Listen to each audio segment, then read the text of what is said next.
Warahmatullahi wabarakatuh. Selamat petang saudara Warta Sumsel kembali hadir menjumpai Anda edisi Kamis 11 April 2019. Beragam informasi seputar Sumatera Selatan akan kami hadirkan ke layar kaca Anda. Bersama saya Faizal Ramadanus, inilah dua cuplikan topik utama hari ini. Polda Sumatera Selatan siap mengamankan 25.326 TPS di wilayah Sumatera Selatan. Puluhan hektar tanaman padi siap panen di Tugu Mulyo Musirawas rusak akibat angin kencang dan hujan deras.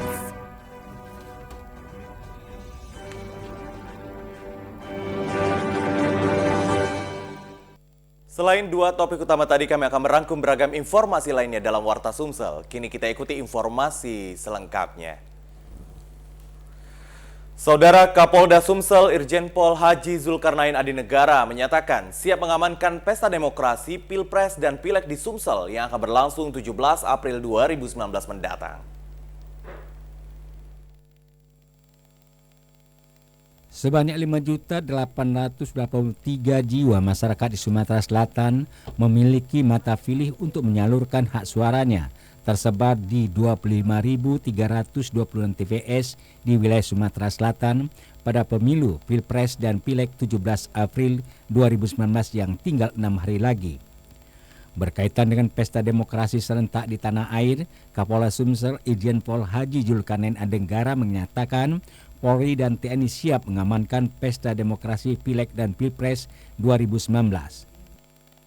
Nanti pada saat pencoblosan pada hari Rabu tanggal 17 April kita juga sudah akan menggeser pasukan kita, anggota-anggota yang memang ditugaskan untuk mengamankan TPS supaya penyelenggaraan hajatan pesta demokrasi itu berjalan dengan sebaik-baiknya. Mereka bekerja sama dengan Linmas yang ada di setiap TPS 2 Linmas. Nah, sedangkan pola pengamanan kami sangat tergantung kepada jenis TPS yang kami klasifikasikan, TPS kurang rawan, TPS rawan, TPS sangat rawan. Kapolda menegaskan pihaknya akan melakukan tindakan tegas terhadap oknum pendukung Pileg dan Pilpres yang terbukti melanggar hukum. Tim Liputan TPRI Sumsel melaporkan. Angin kencang yang disertai hujan deras mengguyur sebagian wilayah Kabupaten Musirawas sepekan terakhir, membuat puluhan hektar tanaman padi siap panen di Kecamatan Tugu Mulyo rusak hingga membuat petani merugi. Padi siap panen di Desa Trikoyo, Kecamatan Tugu Mulyo, Kabupaten Musirawas rusak akibat dihantam angin kencang serta hujan deras. Akibat kejadian membuat petani merugi dan terancam gagal panen. Salah seorang petani Riwanto mengatakan sejak tanaman padinya mulai menguning, curah hujan dan angin kencang terus mengguyur di wilayah Musirawas. Untuk meminimalisir kerugian, terpaksa proses panen dipercepat. Mulai kuning sebelah kan, nah itu kena cuaca hujan, angin, itu kan menyebabnya roboh.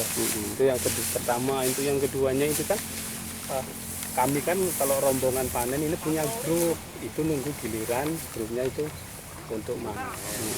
Berapa puluh hektar Pak yang terkena dampak angin kencang? Ya, kita banyak lah, pokoknya satu kelompok itu kan 25 hektar. Nah itu kan tiap-tiap kelompok pasti kena. Area persawahan yang terdampak kerusakan mencapai puluhan hektar. Petani pun mengakui kerusakan tanaman padi ini dipastikan hasil gabah yang didapat akan berkurang. Dari Lubuk Linggau, Ferdistiawan, TVRI Sumsel melaporkan.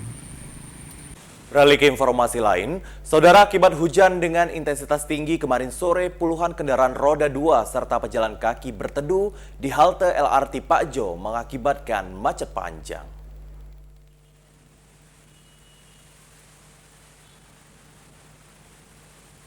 Puluhan pengendara motor terpaksa menghentikan kendaraannya apabila tidak mau basah kuyup ataupun kecelakaan akibat hujan deras dengan intensitas tinggi diiringi tiupan angin kencang.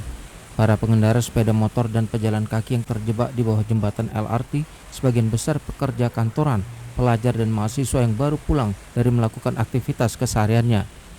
Agar tidak jauh tempat mereka berteduh, kendaraan mereka diparkirkan di badan jalan sehingga membuat kendaraan lain yang akan melintas sedikit terganggu.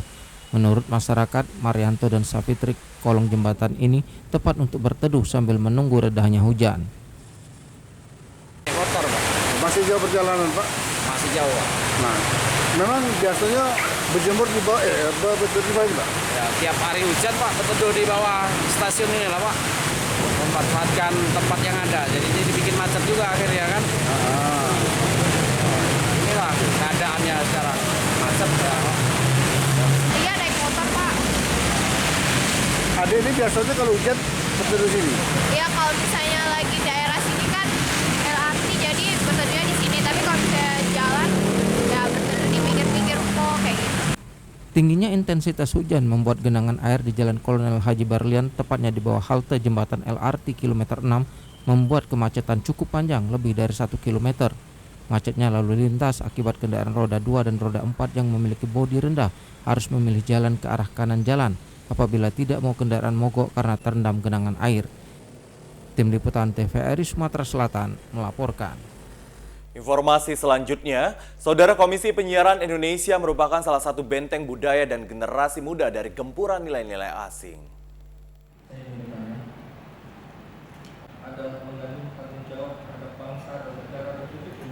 Sebagai benteng budaya dan generasi muda, Komisi Penyiaran Indonesia bertugas melindungi masyarakat dari gempuran nilai-nilai asing yang terus mengalir ke dalam negeri melalui berbagai media seperti radio, film, dan televisi. Komisi Penyiaran Indonesia berkewajiban memberikan teguran kepada penyelenggara siaran apabila terjadi pelanggaran atau penyimpangan. Demikian diungkapkan Komisioner KPI Pusat Mayong Suryo Laksono ketika menghadiri pelantikan antar waktu anggota Komisi Penyiaran Indonesia Daerah Sumatera Selatan hari ini di Palembang. Menurut Mayong, KPI berupaya melindungi masyarakat dari nilai dan budaya asing yang tidak bermanfaat. Komisi Penyiaran Indonesia baik di pusat dan di daerah juga berada di frontier atau garis depan masalah rekomendasi perizinan lahirnya atau keberadaan lembaga penyiaran. Jadi keberadaan Komisi Penyiaran Indonesia itu selain merekomendasikan izin perpanjangan izin lembaga penyiaran televisi maupun radio, juga bertanggung jawab terhadap muatan-muatan atau konten penyiaran. Sementara itu, pengganti antar waktu KPID Sumatera Selatan Herfriadi dilantik Asisten Bidang Administrasi dan Umum Edward Juliarta menggantikan Eftiani yang ditunjuk sebagai Ketua KPU Kota Palembang. Nah, dengan dilengkapinya personel yang ada di KPID ini, diharapkan tentu akan membawa satu perubahan yang signifikan terhadap kinerja daripada organisasi KPID. Pelantikan pengganti antar waktu KPID Sumatera Selatan guna melengkapi kepengurusan yang selama ini kosong.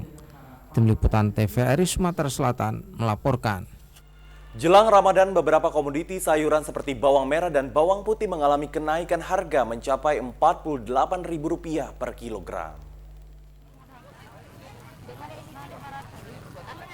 Terpantau di Pasar Kaget Ganas K3, harga bawang merah dan bawang putih melejit naik. Seperti diakui salah seorang pedagang sushi, sebelumnya harga bawang merah 1 kg Rp22 sampai Rp24.000. Saat ini naik signifikan mencapai kisaran Rp46 sampai Rp48.000 per kilonya. Sedangkan harga bawang putih 1 kg juga naik kisaran Rp34 hingga Rp36.000, sebelumnya hanya Rp28 sampai Rp30.000 per kilogram.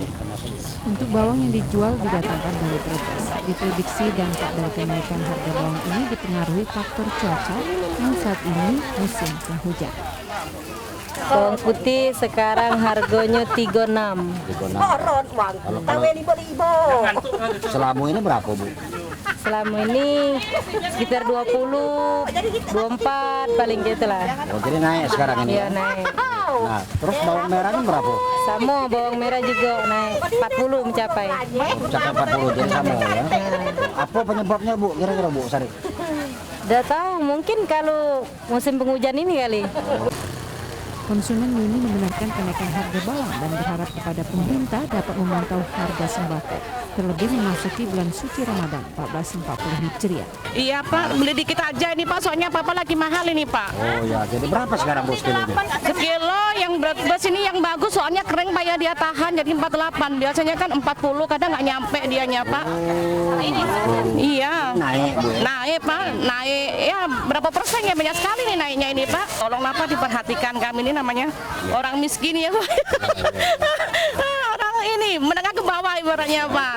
Jadi tolonglah Pak, apalagi anak sekolah. Ini apa Pak mau lebaran ya gimana lah Pak? Muslimin Umar, TVRI Sumsel melaporkan. Saudara, informasi menarik lainnya akan kami hadirkan setelah jeda yang satu ini. Tetaplah bersama kami.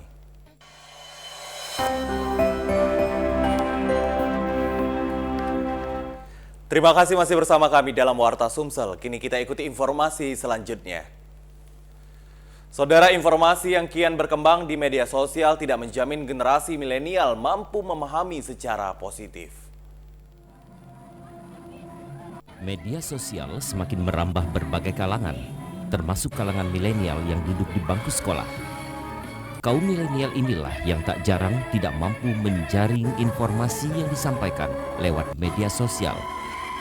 Sosialisasi menyikapi maraknya informasi di media sosial inilah yang kemudian menjadi bahasan pada Grand Final Bujang Gadis SMA Negeri 9 Palembang tadi pagi.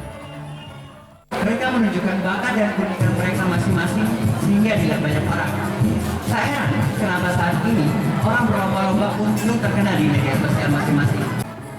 Kegiatan yang berlangsung 1 bulan ini sebelumnya diikuti 125 pasang bujang gadis SMA 9. Lalu kemudian dari hasil seleksi yang berhak mengikuti Grand Final ada 10 pasang. Sebelumnya mereka sempat dikarantina selama 1 minggu untuk dibekali wawasan dari berbagai ilmu. Selama proses karantina kami banyak melakukan beberapa kegiatan, diantaranya speaking, catwalk, handsome dan beauty class, ada juga nari, ada juga pelatihan attitude dan catwalk. Kegiatan yang dilaksanakan menurut Kepala SMA Negeri 9 Nasriah merupakan kegiatan ekskul yang membentuk jiwa siswa mandiri dan berkualitas.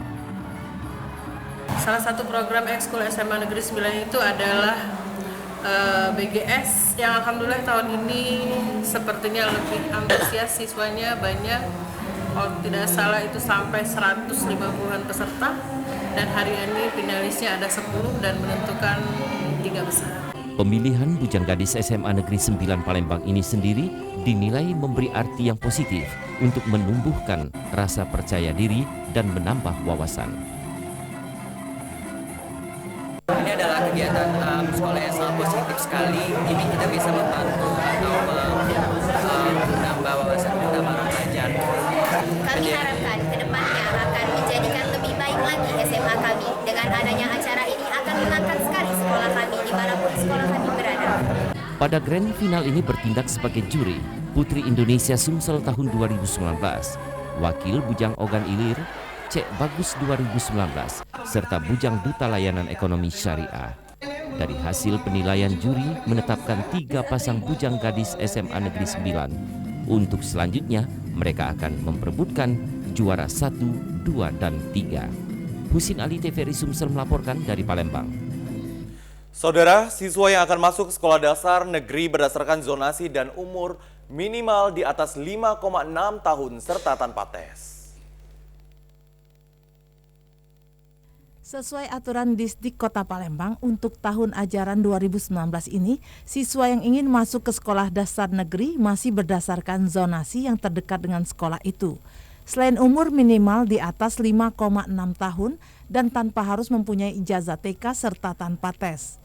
Diakui Korwil 4 Disdik Palembang Darmesi, berdasarkan zonasi, siswa wajib diterima di sekolah yang dekat dengan rumah mereka.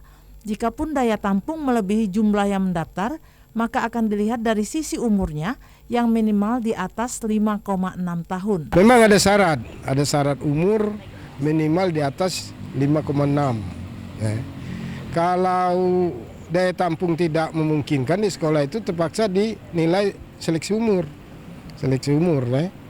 Kalau memang daya tampung yang cukup, ya umurnya batas 5,6, 5 tahun setengah. Tapi tanpa tes, Pak ya? Tanpa tes.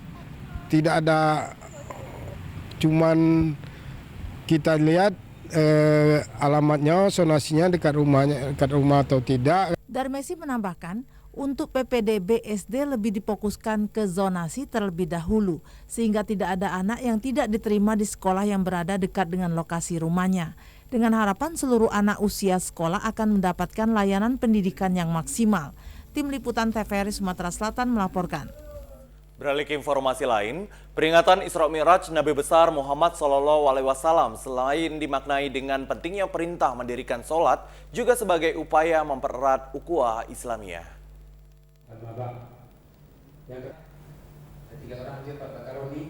Persatuan Pensiunan P2 TVRI Sumsel kembali menyelenggarakan pertemuan bulanan yang kali ini sekaligus memperingati Isra Mi'raj Nabi besar Muhammad SAW.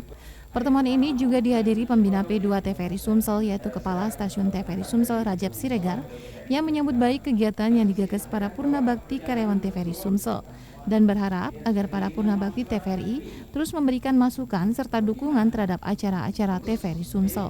Walau di masa purna bakti, para pensiunan karyawan TVRI ini antusias mengikuti tausiah Isra Mi'raj dari Ustadz Arif Saidi.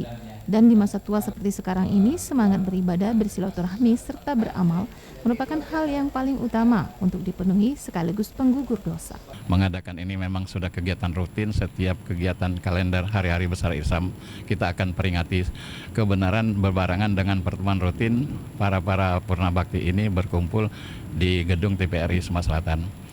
Terima kasih sebenarnya dalam kegiatan ini kami dihadiri Bapak pembina kami yaitu Bapak Kepsa TVRI, Bapak Dr. Andes Rajab Siregar MM. Beliau memberikan spirit untuk membangkitkan semangat teman-teman pensiun ini supaya lebih artinya pertemuan itu membawa berkah. Saya sangat berbahagia dan bangga daripada ikatan pensiunan TVRI. Mudah-mudahan apa yang setelah berjalan akan menjadikan keberkahan. Untuk selalu ingat bahwa silaturahmi ini merupakan apa yang sangat disunnahkan oleh baginda Nabi SAW. Bulan Juni mendatang, P2 TVRI Sumsel akan menyelenggarakan berbagai kegiatan sosial pada hari jadinya. Di antaranya adalah kegiatan sunatan massal. Tim Liputan TVRI Sumsel melaporkan. Saudara, TVRI Sumsel menerima kunjungan dari Humas Kabupaten Oku Selatan. Kunjungan ini bertujuan untuk menimba ilmu penyiaran, mulai dari pengambilan gambar hingga berita siap ditayangkan. Televisi Republik Indonesia sebagai lembaga penyiaran publik terus berupaya menampilkan siaran yang prima kepada masyarakat di seluruh Indonesia. Konten yang mendidik sekaligus menghibur disertai dengan berita yang berimbang menjadi poin utama bagi TVRI untuk bersaing di era sekarang ini. Oleh karena itu TVRI sering dijadikan tempat untuk belajar bagi humas suatu instansi maupun pemerintah daerah untuk menimba ilmu di bidang penyiaran. Tim Humas Kabupaten Oku Selatan melakukan silaturahmi ke TVRI Sumatera Selatan, disambut oleh Kepala Bidang Berita Chandra Latukonsina beserta jajaran. Kasubag Publikasi Bagian Humas dan Protokol Kabupaten Oku Selatan, Denny Ahmad Rifai mengatakan, kunjungan ini bertujuan untuk belajar di dunia penyiaran, mulai dari teknik pengambilan gambar, pembuatan naskah, editing, hingga berita itu siap ditayangkan. Ini dari TVRI mendapatkan pencerahan, pengambilan gambar yang baik, pengambilan shoot yang baik, tata tempat yang baik. Jadi kita sangat-sangat berterima kasih pada TVRI. Kedepan mungkin kita bakal mengundang TVRI untuk berkunjung ke Oku Selatan terkait ya acara-acara lah buat kita semua, terutama di Humas Kami Oku Selatan untuk lebih mendetail dalam artian tahap editing sampai dengan kita tayang di YouTube dan penyebaran melalui video CD kepada masyarakat. Denny menambahkan, kunjungan yang hanya berlangsung 1 hari ini dinilai kurang. Oleh karena itu pihaknya berencana akan mengundang TVRI untuk datang ke Kabupaten Oku Selatan memberikan ilmunya di bidang penyiaran.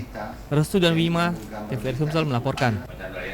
Informasi selanjutnya, tidak dapat menampung jemaah yang ada, warga Kelurahan 17 Ilir membangun musola baru sebagai pusat kegiatan keagamaan bagi masyarakat.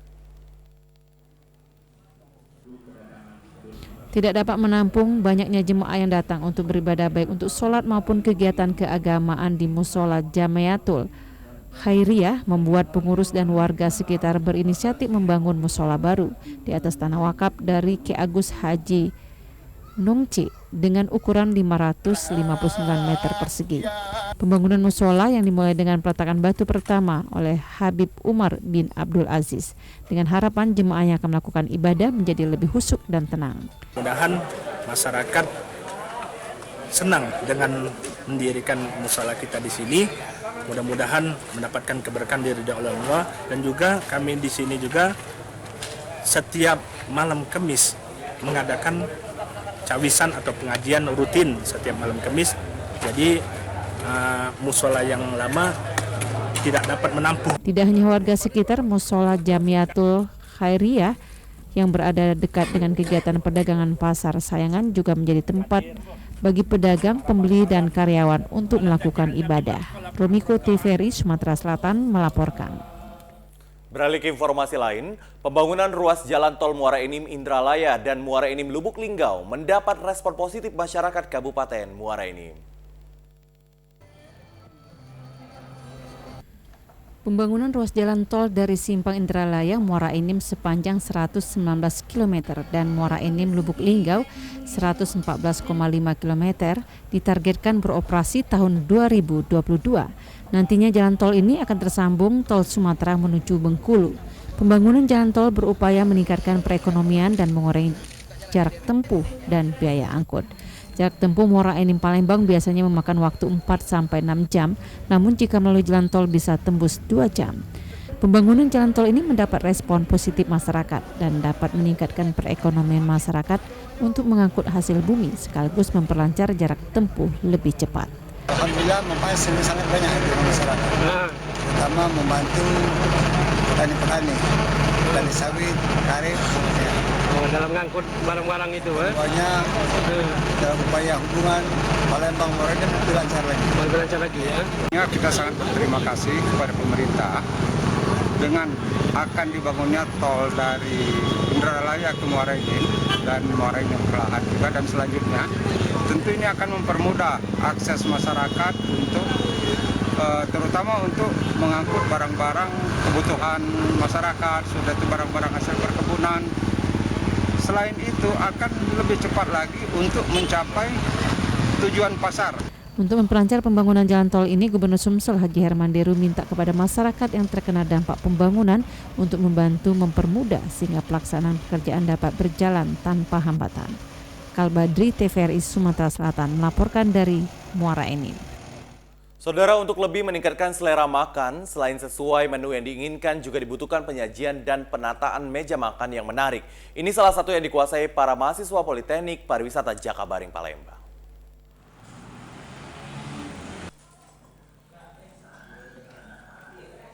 Persaingan dunia usaha di bidang kuliner, terutama di restoran dan rumah makan, sudah semakin ketat. Baik menu lokal Palembang, menu nasional, apalagi menu asing sesuai pesanan. Padahal selain sesuai selera pemesan, sangat dibutuhkan tata cara penyajian dan penataan meja makan semenarik mungkin. Sehingga pengunjung akan merasa nyaman dan sangat tertarik untuk segera menyantap hidangan yang disajikan. Inilah yang menjadi salah satu keahlian yang wajib dikuasai para mahasiswa dari Poltek Par Jakabaring Palembang. Menurut salah seorang dosen yang juga selaku Marketing Relation Officer Poltek Par, Dina Carolina, keahlian ini harus dikuasai para calon lulusan baik dari jurusan perhotelan pariwisata maupun seni masak kuliner. Sebenarnya pendidikan awal mereka itu adalah, mereka ada 2 jurusan, yaitu jurusan perhotelan pariwisata dan juga seni memasak kuliner yang platingnya itu sangat cantik karena mereka itu ingin membuat asumsi orang-orang lokal Palembang, mereka adalah sebagai pioner anak-anak orang-orang Palembang yang tidak hanya merasakan makanan itu sebagai makanan, sebagai hidangan yang lezat, tetapi juga hidangannya itu cantik dan berkualitas. Untuk membuktikan kemampuan mereka, para tugas akhir perkuliahan mereka diuji mempraktekannya. Mulai dari membeli bahan, menyiapkan menu, menata dan menghidangkan di meja, termasuk menyambut tamu di restoran. Dengan skill dan ilmu yang dimiliki, diyakini nanti bisa bekerja bahkan ke luar negeri, termasuk bekerja di kapal pesiar. Hakim Syahmi TVRI Sumsel melaporkan. Saudara, informasi dari segmen editorial akan kami hadirkan setelah jeda yang satu ini.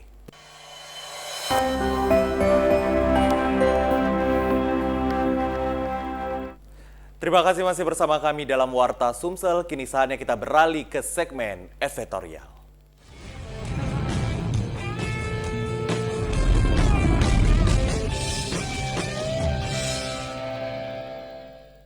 Saudara, banyak daerah di Indonesia yang APBD pendidikannya besar namun kualitasnya tidak meningkat karena daerah tersebut belum bisa menentukan prioritas belanja untuk pendidikan.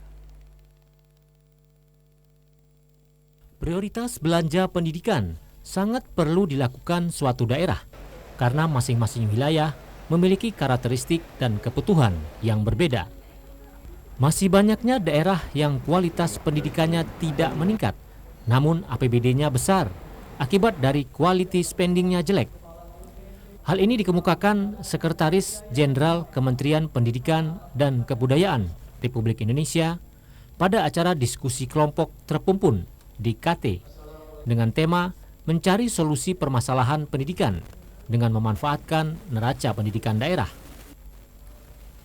Lebih jauh, Didik Suhardi menjelaskan, untuk mengatasi hal tersebut perlu dimulai menganggarkan berdasarkan data, bukan berdasarkan perkiraan.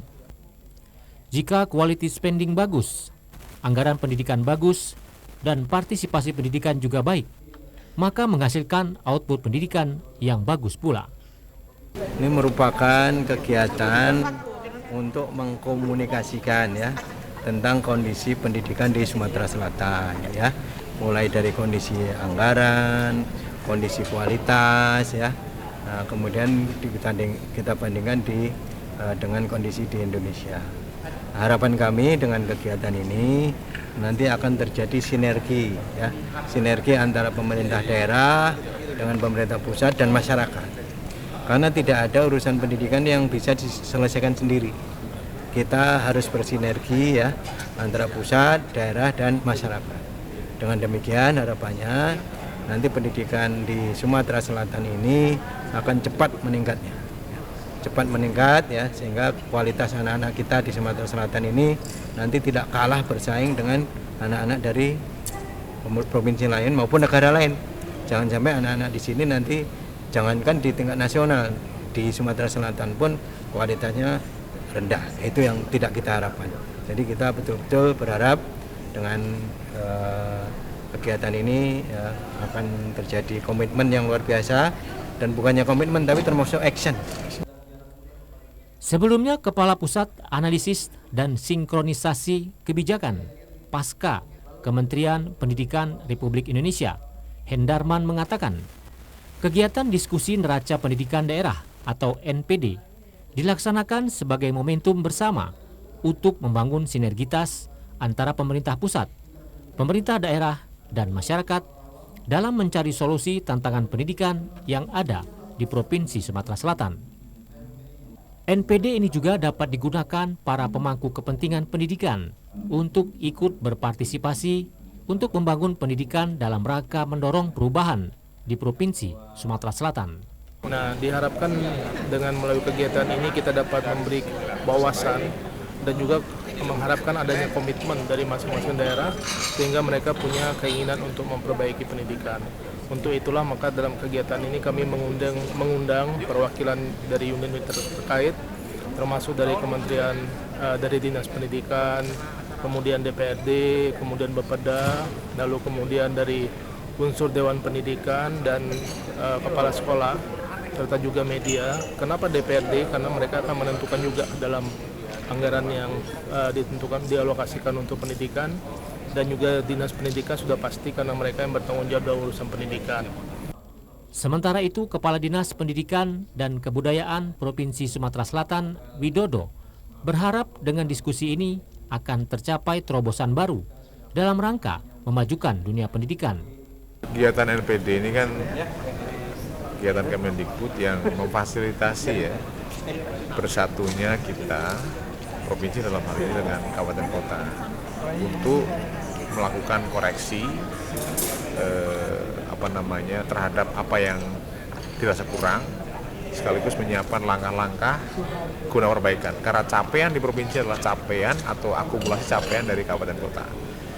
Kekurangan di kabupaten kota akan berdampak pada provinsi. Jadi capaian yang kita raih di provinsi itu merupakan akumulasi dari capaian di kabupaten kota. Dan ketemunya ini adalah merupakan cara bagaimana kita mencari kelemahan yang ada dan kita perbaiki bersama-sama.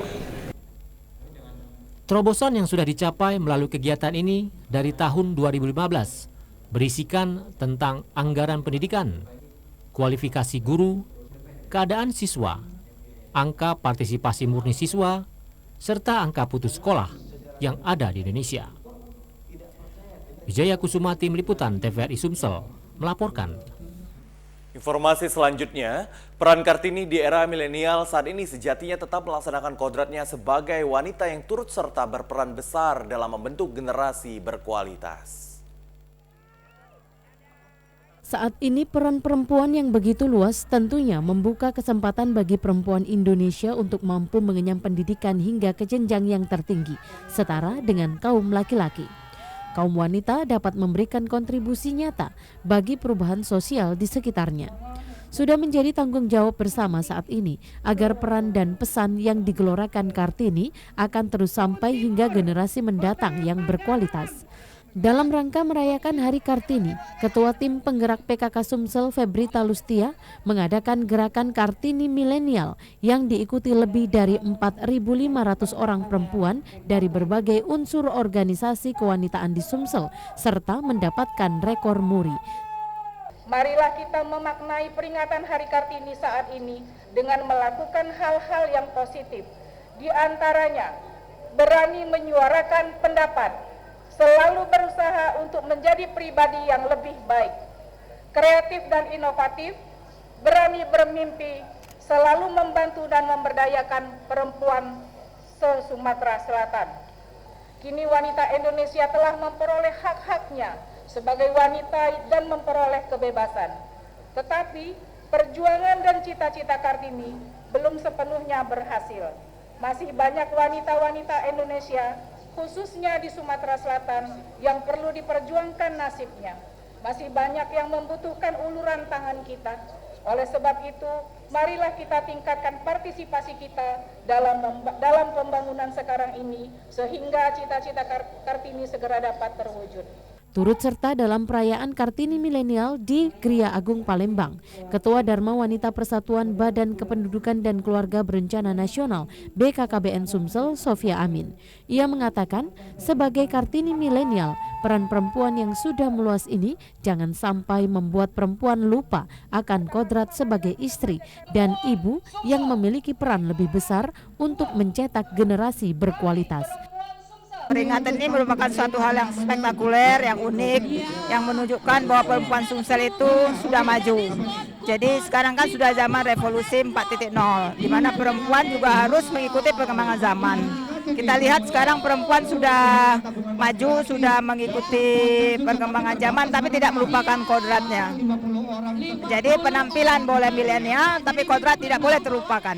Nah, inilah gunanya peringatan Hari Kartini ini sebagai wahana sarana kita untuk introspeksi diri, bahwa masih banyak perempuan-perempuan yang belum beruntung. Nah, yang sudah beruntung inilah bersatu padu bahu-membahu untuk membantu mereka. Nah, perempuan pegang banyak peranan penting, karena perempuan itu kan merupakan sekolah pertama bagi anak-anaknya. Dari perempuanlah akan lahir generasi yang berkualitas. Jadi kalau mau menciptakan generasi yang berkualitas, maka perempuannya harus berkualitas dulu. Peran Kartini Milenial ini menurut Kabid Keluarga Sejahtera dan Pembangunan Keluarga BKKBN Sumsel, Desliana, tentunya sejalan dengan berbagai program kependudukan yang dicanangkan BKKBN. Karena begitu besarnya peran serta perempuan dalam menentukan keberhasilan berbagai program kependudukan dan keluarga sejahtera yang berdampak dan berimbas terhadap kualitas sumber daya manusia serta pembangunan jangka panjang. Oh, sangat penting sekali ya, karena Kartini memperjuangkan hak azazi ataupun emansipasi perempuan Indonesia yang hari ini dapat kita nikmatin bersama sebagai perempuan maju yang saat ini lagi kerennya namanya perempuan milenial ya. Insya Allah dengan Gebiar ini menambah semangat spirit kita dalam bekerja, berkeluarga, juga untuk meneruskan generasi kita dengan generasi yang baik, tentunya dengan generasi yang berencana untuk masa depan Indonesia yang lebih berkualitas. Perayaan Kartini Milenial ini diisi dengan berbagai kegiatan. Selain bersilaturahmi dengan berbagai organisasi kewanitaan yang ada di Sumatera Selatan, momen ini juga untuk melestarikan kain jumputan khas Sumatera Selatan agar mendunia. Selain tetap mengingatkan perempuan harus konsisten terhadap kodratnya. Tim Liputan TVRI Sumsel melaporkan. Saudara, informasi dari segmen olahraga akan kami hadirkan setelah jeda pariwara yang satu ini.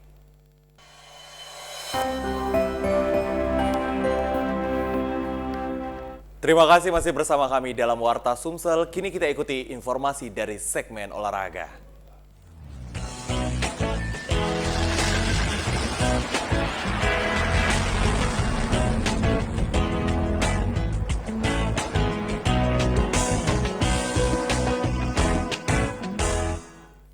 Saudara, off-road yang berlangsung di Lanut Sri Mulyono Herlambang selain menjajal kemampuan dan keandalan mobil, juga sebagai ajang reuni dengan mantan Pangdam II Sriwijaya, Letjen TNI AM Putranto yang kini menjabat sebagai Dankodiklat TNI AD.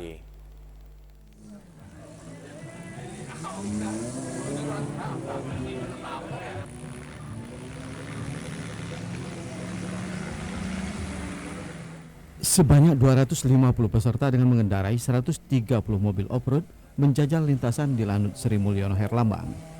Menariknya pada ajang ini dihadiri Dankodiklat TNI AD Letjen TNI AM Putranto, mantan Pangdam II Sriwijaya dan juga penasihat dari komunitas Jeep Palembang atau JPN Sriwijaya. Dankodiklat TNI AD Letjen TNI AM Putranto mengaku senang dan bangga bisa berkumpul dengan para off-roader yang tergabung dalam JPN Sriwijaya yang hingga kini masih eksis.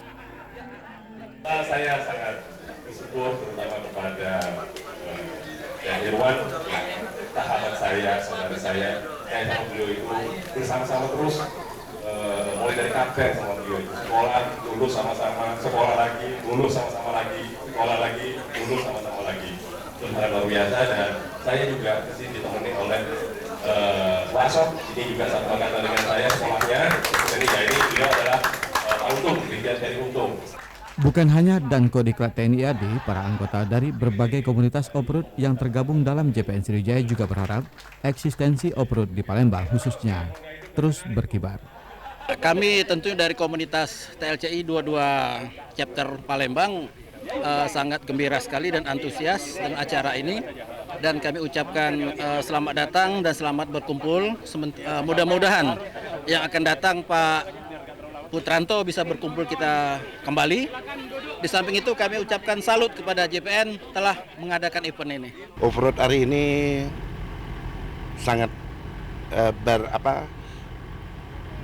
ada silaturahminya dan bertemu dengan sesepuh off-road kita, Bapak Putranto.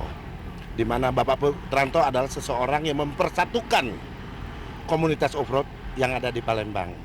Jadi kita terima kasih atas kedatangan Pak Putranto dan di backup oleh Panglima, di backup oleh Kapolda dan lain-lain dan komunitas yang ada. Saya pikir ini harus dilanjutkan. Diakui arena off-road di Lanut Sri Mulyono Herlambang, Palembang ini bukan hanya untuk off-road tapi juga bisa digunakan untuk grass track, pecinta olahraga aeromodeling latihan dan juga perkemahan pramuka. Indra Hakim Semi, Tim Liputan TVRI Sumsel melaporkan. Saudara, saat ini berenang menjadi pelajaran tambahan wajib sebagian sekolah dengan mengajarkan selain teknik dasar berenang, juga keberanian siswa agar tidak takut tenggelam. Olahraga berenang ini masuk dalam kurikulum pelajaran jasmani dan rohani, seperti di Yayasan Sekolah Islam Terpadu Izzuddin, mulai dari playgroup taman kanak-kanak sampai sekolah menengah atas diberikan pelajaran tambahan berenang. Kegiatan berenang ini dilakukan 2 kali 1 semester atau selama 2 semester anak-anak mengikuti berenang 4 kali secara bergantian setiap kelas.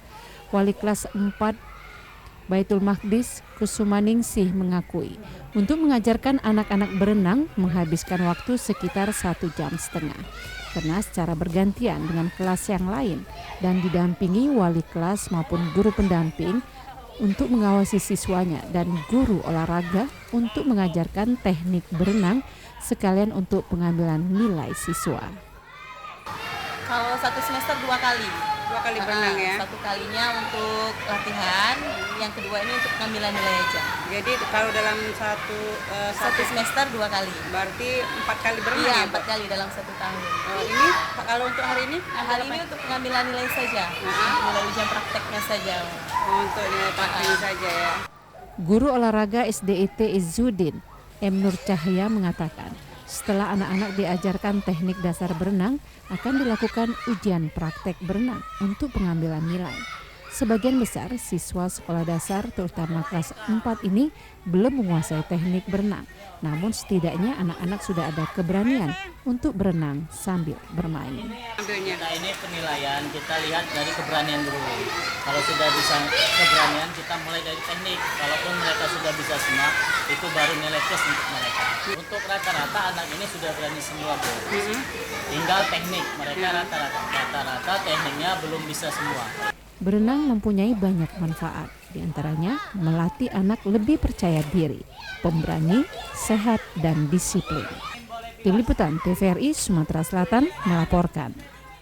Informasi selanjutnya, untuk mematangkan permainan tim Sriwijaya FC, Coach Kas Hartadi akan melakukan laga uji coba setiap minggunya.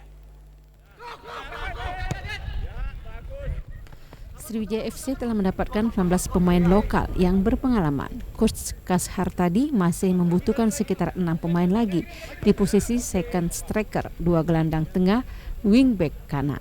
Sriwijaya FC masih punya waktu untuk meningkatkan performa timnya dengan cara melakukan laga atau uji coba setiap minggunya melawan tim sepak bola lokal, termasuk melawan tim hasil seleksi Sriwijaya FC beberapa minggu yang lalu. Dengan banyak melakukan laga uji coba, para pejuang Sriwijaya FC akan terbiasa dengan atmosfer kompetisi atau pertandingan agar siap menghadapi kerasnya Liga 2 tahun 2019 ini. Yang baru itu Yamyani, yang pasti Yamyani dan Bruno. Ya, jadi kita masih punya 19 pemain. 19 pemain. Ya, 19 pemain. Jadi kita masih ada kekurangan di wingback, ada 2 gelandang dan 1 second striker, gitu yang ini. Sriwijaya FC diharapkan dapat segera kembali ke tempat semula, yaitu berada di Liga 1 tahun 2020 mendatang. Ahmad Maris, TVRI Sumsel melaporkan. Informasi tadi mengakhiri perjumpaan kita dalam Warta Sumsel untuk edisi hari ini. Terus perbarui beragam informasi Anda bersama kami, TVRI Sumatera Selatan, sebagai jembatan informasi Wong Kito. Akhir kata, saya Faizar Madanus beserta kerabat kerja yang bertugas mengucapkan terima kasih. Saya akhiri dengan wassalamualaikum warahmatullahi wabarakatuh. Sampai jumpa.